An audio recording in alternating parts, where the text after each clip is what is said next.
Bismillahirrahmanirrahim. Alhamdulillah rabbil alamin. Wassalatu wassalamu ala Rasulillah wa ala alihi wa sahbihi ajma'in. Assalamualaikum warahmatullahi taala wabarakatuh. Saya Muhammad Saleh bin Syah Yusof daripada Universiti Islam Antarabangsa Sultan Abdul Hamid Muazzam Shah. InsyaAllah pada kali ini saya akan membentangkan sebuah kertas kerja yang bertajuk Pengaruh Jami' Al-Ahkam an Ta'wil Al-Quran berdasarkan pendekatan genetik dalam tafsir Nur Al-Ihsan. Satu pendedahan. InsyaAllah. Tafsir Nur Al-Ihsan yang ditulis oleh Syekh Muhammad Sa'id bin Omar adalah sebuah karya dalam bidang tafsir Al-Quran. Masyarakat Islam telah menggunakan karya ini sebagai rujukan untuk memahami maksud ayat-ayat suci Al-Quran, di mana masyarakat Islam Melayu apabila mereka, khususnya di Kedah, apabila mereka ingin mendalami dan memahami isi kalimat Al-Quran, mereka akan merujuk kepada tafsir Nur Al-Ihsan. Walaupun begitu, ada sebahagian penyelidik terdahulu yang mengkritik karya ini, di mana menurut mereka bahawa karya ini fakta-fakta yang terdapat di dalamnya pengarang tidak menyatakan sumber rujukan. Tidak ada nota kaki, tidak ada apa-apa rujukan yang menyokong fakta yang ada dalam tafsir tersebut. Oleh itu, kajian ini bertujuan untuk mengkaji dan mengesan sumber rujukan dikhususkan kepada karya Jami' Al-Bayan an Ta'wil Al-Quran yang digunakan oleh pengarang iaitu Syekh Muhammad Sa'id bin Omar dalam menghasilkan tafsir Nur Al-Ihsan. Kajian ini juga menggunakan pendekatan genetik yang diperkenalkan oleh Coleman yang bertujuan mencari dan mengelepasi teks rujukan yang digunakan.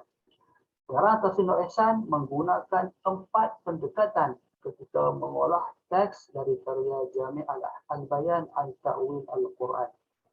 Kata kunci tafsir Nur Al-Ihsan, Jami' Al-Bayan an Ta'wil Al-Quran, pendekatan genetik, membandingkan pengaruh dan merujukan.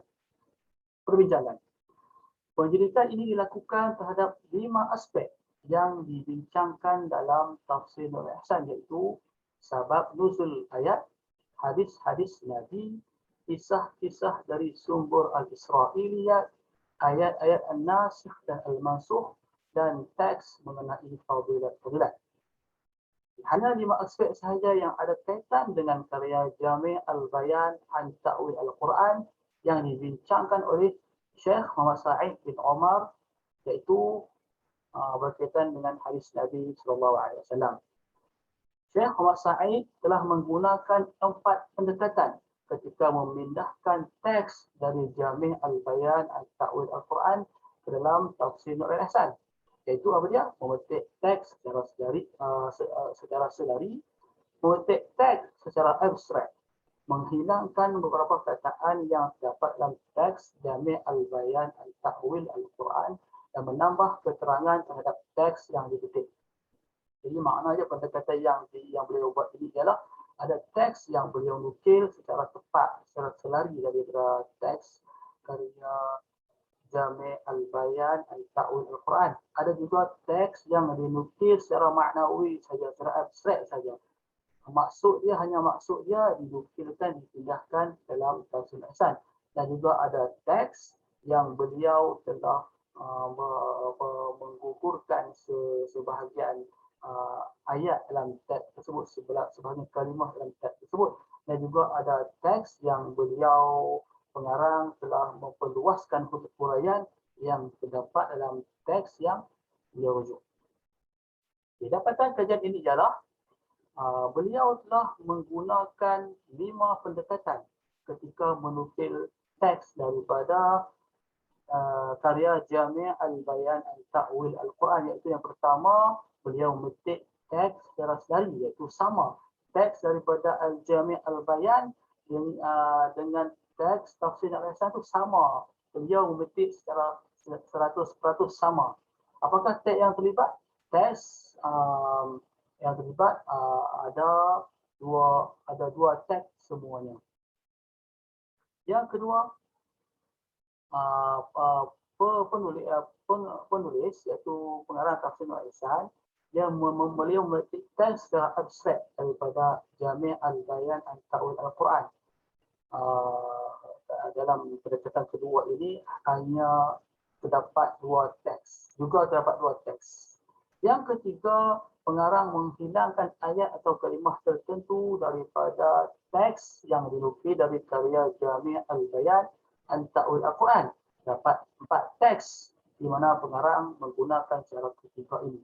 Yang keempat, pengarang memperluas keterangan dan huraian teks yang beliau rujuk untuk memudahkan masyarakat memahami isi kandungan dan tafsirannya.